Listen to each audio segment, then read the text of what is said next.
BJP চৰকাৰৰ মন্ত্ৰী বিধায়ক সাংসদৰহে এতিয়া টকা আছে।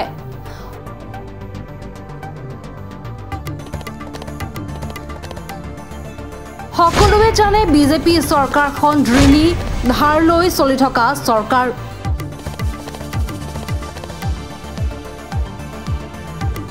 সৰ্বসাধাৰণ ৰাইজৰ কথা ভাবিবলৈ সময় নাই। প্ৰতিটো মুহূৰ্তত মাধমাৰ সৰ্বসাধাৰণ ৰাইজক। বিদ্যুৎ মাচুল বৃদ্ধি সন্দৰ্ভত সৰব আছু নেতা ৰিয়াজুদ্দিন আহমেদ। আছুৰ কেন্দ্ৰীয় সমিতিৰ সাংগঠনিক সম্পাদক ৰিয়াজুদ্দিন আহমেদে প্ৰদান কৰিলে আৰু কেতবোৰ মন্তব্য। APDCL-এ FPPA চাৰ্জৰ নামত 1 টকা 29 পইচাকৈ আকৌ বিদ্যুৎ মাচুল বৃদ্ধি কৰা কাৰ্যটো আচলতে গৰিহণাযোগ্য। দৰাচলতে FPPA চাৰ্জটো বিদ্যুৎ যিটো কোম্পানীয়ে জেনেৰেট কৰে সেই কোম্পানীটোৱে বহন কৰিব লাগে। কিন্তু দেখা গৈছে যে এই চাৰ্জটো সাধাৰণ গ্ৰাহকৰ ওচৰত জাপি দি বিদ্যুৎ বিভাগৰ যি কোটি টকীয়া মানে ঋণ, সেই ঋণ পৰিশোধ কৰাৰ যিটো পৰিকল্পনা কৰিছে এই পৰিকল্পনাক কেতিয়াও মানি ল'ব নোৱাৰি।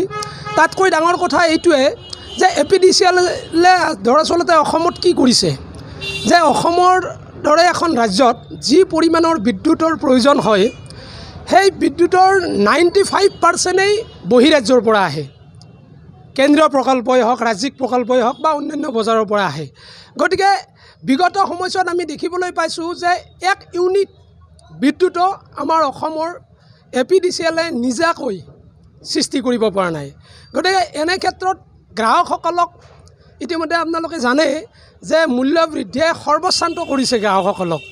তাৰ লগে লগে APDCL-এ বাৰে বাৰে বিদ্যুৎ মাচুল বৃদ্ধি কৰি সাধাৰণ জনতাক ৰামটাঙন সধোৱাৰ যিটো পৰিকল্পনা, এই পৰিকল্পনাক আচলতে আমি তীব্ৰ ভাষাৰে গৰিহণা দিছোঁ।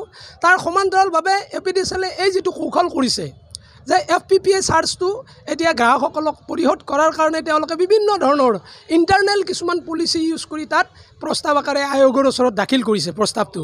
গতিকে আমি এটা কথাই বিচাৰোঁ যে আয়োগে তেনে প্ৰস্তাৱ নাকচ কৰাৰ প্ৰয়োজন আছে, অন্যথা কিন্তু গ্ৰাহকসকল খৰ্গহস্ত হৈছে। এতিয়া গ্ৰাহকসকলে কিন্তু এতিয়া ধৈৰ্যৰ সীমা পাৰ হৈ গৈছে। বাৰে বাৰে 2-3 মাহৰ মূৰে মূৰে বিদ্যুৎ মাচুল বৃদ্ধি হোৱা কাৰ্যটো কোনো কালতে মানি ল'ব নোৱাৰি।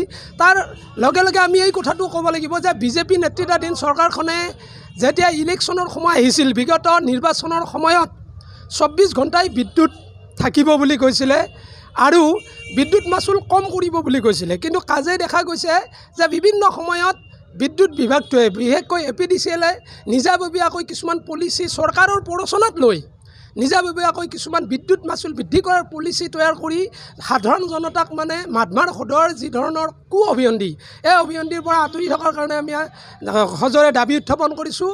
আৰু চৰকাৰখনে যে আচলতে APDCL-টো কিয় আছে, এইটো এটা ডাঙৰ প্ৰশ্ন আজিৰ সময়ত। APDCL-টোৰ কাম কি হ'ব লাগিছিল যে সাধাৰণ জনতাক বিদ্যুতৰ ক্ষেত্ৰত ৰেহাই দিব লাগে, মাচুলৰ পৰিমাণ কমিব লাগে। কিন্তু তাৰ বিপৰীতে কি হৈ আছে, মাচুল ডে বাই ডে বাঢ়ি আছে। গতিকে এনে কাৰ্য কেতিয়াও গ্ৰহণযোগ্য নহয়।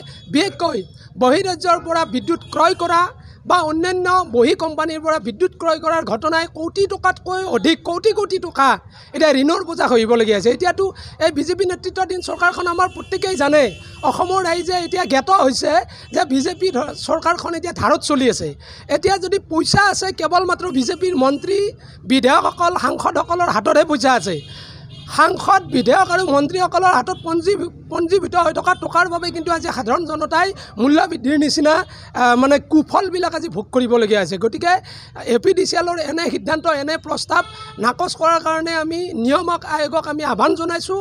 আৰু অসম চৰকাৰৰ বিদ্যুৎ বিভাগক নিয়ন্ত্ৰণ কৰাৰ কাৰণে যিটো পলিচি, সেই পলিচিটো শক্তিশালী ৰূপত বিদ্যুৎ বিভাগৰ ওপৰত যাতে অসম চৰকাৰে সঁচা অৰ্থত APDCL-ৰ ওপৰত প্ৰয়োগ কৰে, তাৰ কাৰণে আমি দাবী উত্থাপন কৰিছোঁ।